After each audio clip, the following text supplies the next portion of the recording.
Hello, my name is Ruben Chavez, and I am a graduate student at the University of Illinois at Urbana-Champaign, and I will be the narrator of this video series. This work was supported by the IFAN's Food Microbiology Committee. Now that we have covered what each of the model inputs are for the produce sampling in the previous video, this video will demonstrate how to use the bulk product simulation app for sampling analysis in a produce field. This video will give a walkthrough tutorial using a real-life example by showing the user how to set up the required inputs and tuning parameters for the desired sampling simulation. First, the video will show how to enter the required inputs in the modeling app, then show how to adjust the tuning parameters for sampling simulation, and finally demonstrate how to evaluate the results obtained from the sampling simulation. To start the simulation option for pathogen detection in a produce field, the user needs to open the sampling app. Once open, there will be a menu bar at the left side of the user interface. In this menu, the user must select Inputs and select Smart Version. Once the Smart Version is selected, a question will pop up asking the user what type of sampling simulation will be performed. For the produce field, the user needs to select the option for pathogen detection simulation.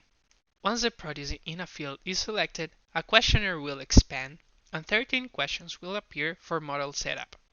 Here, the user can input the values according to the desired sampling strategy. In this video, a real-life example will be used to demonstrate how to use the modeling app and how to interpret the results.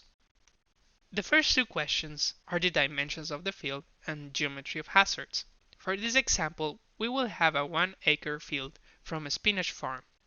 The dimensions will be 63 by 63 and the field has been contaminated with some fecal pellets from birds. Therefore, point source contamination will be selected. Since we selected point source contamination, two more questions will appear that will ask the user about the number of contamination points and the radius of contamination.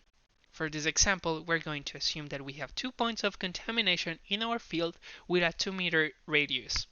The following questions will set up the mean contamination level and the standard deviation of contamination in log CFU per gram. The user can refer to previous sampling records to determine a representative value of the level of contamination in the produce field. For this example, we're going to use 3 log CFU per gram as our mean level and 1 log CFU per gram as our standard deviation. The endemic bacteria of the soil is generally below limits of detection but never zero. Therefore, we have going to use the value of 0.0001 CFU per gram as suggested in the app. For the decay function, we will select exponential, as we expect the level of contamination to decline exponentially the farther we move from the point source contamination, which is in this example fecal pellets from birds. Then, a new question will show up that asks the user to select the contamination decay. For this example, we're going to use the recommended value of 0.001. Once we select the decay function, we need to set up the attribute case. This refers to the sampling case recommendation from the ICMSF. For zero-tolerance organism, we could use an attribute case of 10 or larger.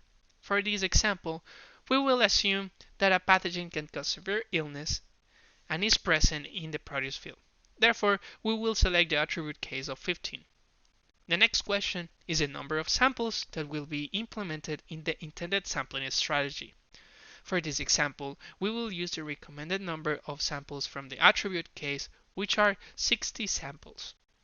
The microbiological criteria will change according to the attribute case that we plan to utilize in the sampling simulation. Therefore, for this example, the microbiological criteria will remain the same as the values given by the app. The lowercase m and uppercase m are the microbial limits for our intended sampling plan. In this example, systematic random sampling will be the sampling strategy that is intended for our sampling plan, and the individual sample mass will be 2.5 grams of spinach. Finally, the detection method we will use is enrichment, since we're analyzing a zero-tolerance pathogen. Questions 14 and 15 of the application questionnaire are part of the iteration section. This section will allow the user to select the number of times the modeling will replicate the intended sampling strategy and compare how different parameters could affect the probability of acceptance of a tested lot. To simulate the sampling strategy, the user needs to input appropriately the values of these two questions to finish the setup for the simulation.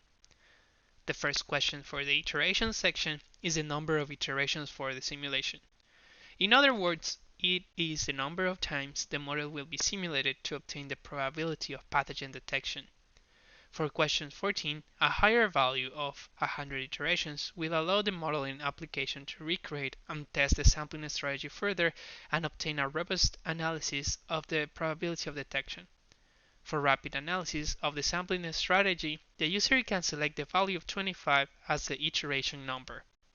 The second question requires the user to set up the parameters that will be compared and analyzed according to the sampling strategy inputs. These parameters are used to visualize and compare the efficacy of the inputs used in the simulated model strategy. For the Proteus sampling simulation, the modeling app has 4 parameters that can compare how different metrics affect the sampling strategy and the probability of detection of pathogen in the Proteus field. These parameters are the number of contamination points, the number of sampling points, the individual sample mass in grams, and different sampling strategies. For question 15, the user has the option to select 0, 1, or 2 for the comparison parameters using the model evaluation. If the user selects the option 0, the model will only iterate according to the inputs of the sampling plan from questions 1 to 13. Option 1 and option 2 gives the user the option to compare 1 or 2 sets of parameters for sampling analysis. This gives the user the ability to compare how different sampling strategies, levels of contamination, or how both affect the sampling strategy. For the parameter, the user can input different values separated by a comma according to the parameter selected. For the simulation example, the number of iterations will be 100, and only one parameter will be used for model simulation. In this case, the number of sampling points. For the parameters, we're going to compare how the number of sample points affect performance of the sampling plan. We'll compare the performance of the sampling plan with 4 different values of sampling numbers: 60, 120, 600, and 1200. Once we finish setting up the inputs, we will select low parameter followed by iterate. This will take a couple of minutes.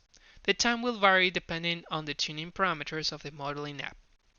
Once the model has finished iterating, to visualize the result, the user needs to select the Outputs option located in the left menu bar and select Visualization. Proteus sampling simulation, the model will output a linear plot that demonstrates the probability of acceptance of the Proteus lot according to the parameters used in the model. The y-axis represents the probability of accepting a lot with contamination as described in the model inputs. In this case, a lot contaminated with pathogen that causes severe illness when consumed. The x-axis represents the primary tuning parameters we selected, the number of sampling points taken. The shaded area is a 95% confidence interval of the probability of acceptance. The output figure can be used to evaluate the performance of the simulated sampling strategy. From this figure, we can see large declines in the probability of acceptance as we increase the sampling points, but there is relatively little impact of increasing from 600 to 1200 points. After outputs visualization, the user can download the values behind the visualization results. To download the values of the simulated sampling strategy, the user needs to select the Output option, located in the menu bar at the left side of the application. Then select Data Export followed by Download. The application will download a spreadsheet that contains the mean values for the simulated sampling strategy. The Excel spreadsheet will have the mean values for the probability of acceptance of the Proteus lot and the probability of detection of the pathogens according to the comparison parameters used in the tuning section.